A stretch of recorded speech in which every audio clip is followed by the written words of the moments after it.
अस्सलाम वालेकुम। Thursday night को गवर्नमेंट ने सरप्राइज़ अनाउंसमेंट की और उसके अंदर 2% मज़ीद इंटरेस्ट रेट को कट कर दिया। अगर हम इंटरेस्ट रेट को देखें, कुछ पॉइंट यहाँ पे डिस्कस करूँगा मैं इंटरेस्ट रेट के हवाले से। दिसंबर 2019 में अनचेंज रहा, 13.25 के ऊपर क्लोज़ हुआ। जनवरी में जो इंटरेस्ट रेट की अनाउंसमेंट हुई उसके अंदर अनचेंज रहा, ठीक है। और मार्च के अंदर जो इंटरेस्ट रेट अनाउंसमेंट हुई उसमें 0.75 इन्होंने कट किया और 12.50 इंटरेस्ट रेट हो गया। उसके बाद फिर इन्होंने जो कोरोना के इश्यूज़ हुए उसके बाद कुछ दिनों के बाद दोबारा मीटिंग की और उन्होंने इंटरेस्ट रेट को मज़ीद 1.5% कम कर दिया, 11 के ऊपर ले आए और अब इस टाइम 9% के ऊपर, जो लास्ट अनाउंसमेंट है उसके मुताबिक 9% के ऊपर इंटरेस्ट रेट आ गया, जो कि बहुत बड़ी डिमांड थी कॉरपोरेट सेक्टर की इंटरेस्ट रेट को लेके सिंगल फिगर के अंदर लेके आने की। इसके अंदर जो इंटरेस्टिंग चीज़ ये है कि जो मार्च में रिज़ल्ट्स आए, हाफ ईयर के सेकंड क्वार्टर के जो रिज़ल्ट आए मार्च के अंदर, उन और इंटरेस्ट रेट कम होके 12.5 के ऊपर आ चुका था। उनके ऊपर जो मार्कअप चार्ज होगा कॉस्ट के ऊपर, उनकी कॉस्ट के ऊपर, फाइनेंस कॉस्ट के ऊपर जो मार्कअप चार्ज होगा वो प्रीवियस जो दिसंबर के अंदर था वो मार्कअप चार्ज होगा, यानी 13.25% का मार्कअप चार्ज होगा जो मार्च के अंदर रिजल्ट्स आए।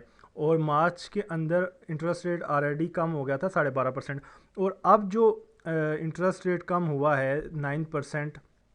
अभी लास्ट क्वार्टर चल रहा है, लास्ट क्वार्टर के रिजल्ट आएंगे जून के अंदर जाके, तो जून के अंदर जो रिजल्ट्स आएंगे उनके ऊपर जो मार्कअप फाइनेंस कॉस्ट के ऊपर मार्कअप चार्ज होगा वो होगा लास्ट मार्च वाला, ठीक है। मतलब कि ये 12.5% का जो मार्कअप है ये चार्ज होगा उसके ऊपर, ठीक है।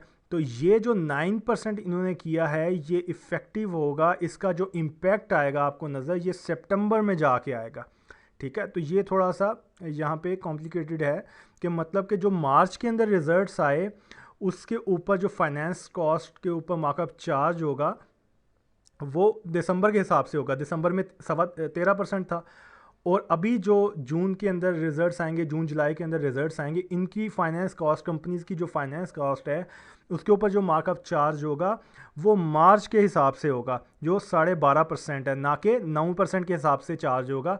और जो 9% इंटरेस्ट रेट है वो सितंबर जो फर्स्ट क्वार्टर के रिजल्ट्स आएंगे उसके ऊपर उनका इम्पैक्ट आएगा। तो ये सबसे पहले एक समझने की चीज़ है जिसको लेके जिसका कम लोगों को पता है, और लोग बहुत ज़्यादा ओवर एक्साइटेड हैं इस चीज़ को लेके।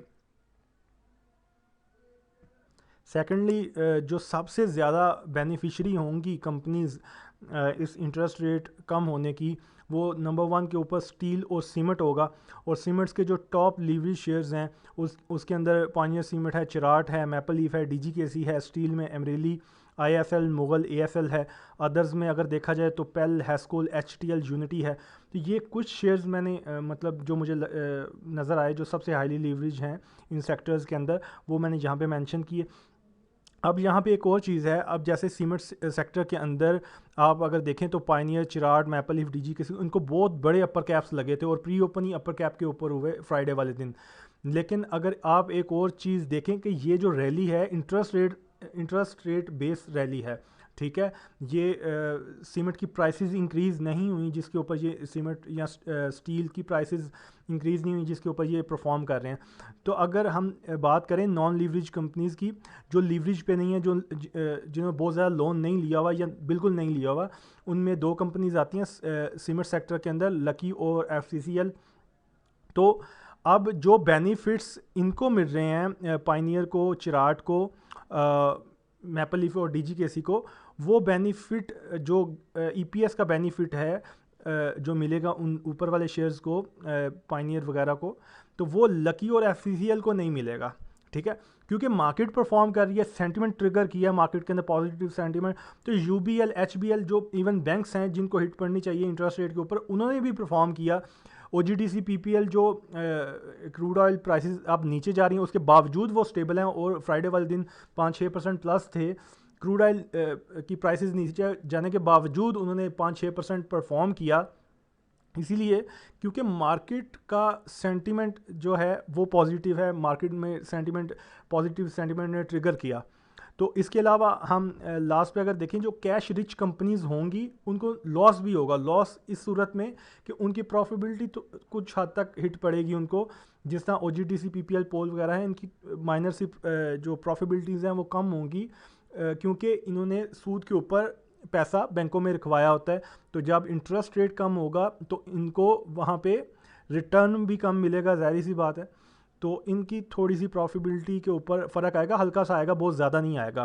कैश रिच जो भी कंपनीज हैं जिन्होंने अपना पैसा बैंकों में रखवा के तो उस पर इंटरेस्ट ले रहे हैं, तो ज़ाहिर सी बात है उसका रिफ्लेक्शन होता है आपकी बैलेंस शीट के ऊपर प्रॉफिट की सूरत में।